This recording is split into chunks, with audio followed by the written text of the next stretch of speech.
Hi hello friends, मी सीमा तुमचं सगळ्यांचं स्वागत करते आहे. आषाढी एकादशीचं डेकोरेशन दाखवणार आहे मी, त्यामुळे ही जागा स्वच्छ केलेली आहे मी. आणि आता एक छानसा चौरंग मांडून घेते. तो चौरंग मी तुळशी बागेतून घेतलेला आहे 200 रुपयांमध्ये. साईज पण एकदम परफेक्ट आहे आणि खूप सुंदर दिसतो, उठून दिसतो. तांबं आणि पितळ अशा कलरमध्ये ते अवेलेबल होतं आणि खूप सुंदर दिसते. आणि हे जे डेकोरेशनचे फ्लावर्स आहेत हे मी तात्पुरते मांडलेले आहेत, त्यामुळे हे अगदी वर्सटाईल यूज होतात. आणि ही मी ज्यूटची रांगोळी बनवत आहे. तर ही ज्यूटची शीट आहे आणि हे सामान सगळं तोरणाचं आहे. ते मी असेंबल करून घेत आहे. मला आवडतं त्या पद्धतीने मी मांडून घेतलं आणि छान उठूनही दिसत होतं. त्याचे कलर्स वगैरे एकदम ब्राईट होते, त्यामुळं खूप सुंदर झालं होतं सगळं डेकोरेशन. तुम्ही मला कमेंटमध्ये नक्की सांगा कसं तुम्हाला आवडते नाही आवडते, आणि काही सजेशन्स असतील तर मोस्ट वेलकम. कारण नवीन व्यक्ती शिकत असतो.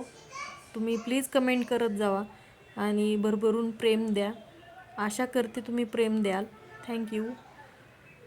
तर मी ही मांडणी केल्याच्या नंतर बघत आहे कोणतं कुठं कसं काय छान दिसत आहे, त्याप्रमाणे मांडणी केलेली आहे.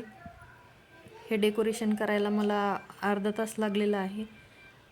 त्याच्यात लागणारी भांडी, दिवे वगैरे सगळं क्लीन करून घेतलं होतं मी ऑलरेडीच.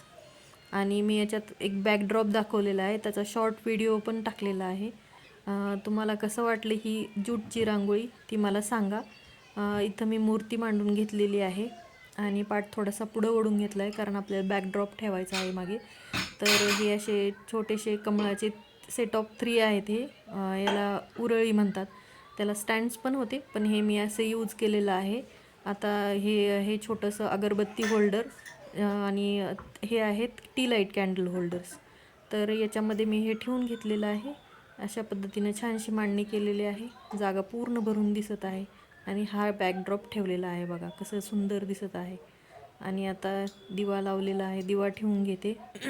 दिवा पण अगदी अगदी छान वाटत होता, साजेसा. त्या मूर्तीला एकदम सगळं सामान साजेसं झालं होतं. तांबे मांडून घेतलेले आहेत, त्यामध्ये मी डेकोरेशनसाठी तुळशींच्या मंजुळा घालून घेतलेल्या आहेत. माझ्याकडे जास्ती अवेलेबल नव्हत्या, सो एवढ्याच ठेवल्या होत्या मी. आणि बघू शकता किती सुंदर दिसत आहे. आषाढी एकादशी, विठ्ठल रुक्मिणी, तुळशीच्या मंजुळा, अगदी वातावरण रम्य दिसत होतं. आणि या कॅन्डल्स मी एनलाईट करून घेत आहे. यानं तर आज असं खूप रसरशीत दिसत होतं मंदिर माझं. खूप छान दिसत होतं. तुम्हाला पण आवडलं का नाही हे मला कमेंटमध्ये नक्की सांगा. आणि आषाढी वारीच्या सगळ्यांना खूप खूप शुभेच्छा. आषाढी एकादशीच्या खूप खूप शुभेच्छा. रामकृष्ण हरी मंडळी, रामकृष्ण हरी. मला कमेंटमध्ये नक्की सांगा, विसरू नका, की डेकोरेशन कसं झालेलं आहे. लाईक करा, शेअर करा, सबस्क्राईब करा. रामकृष्ण हरी, रामकृष्ण हरी, रामकृष्ण हरी. थँक्यू.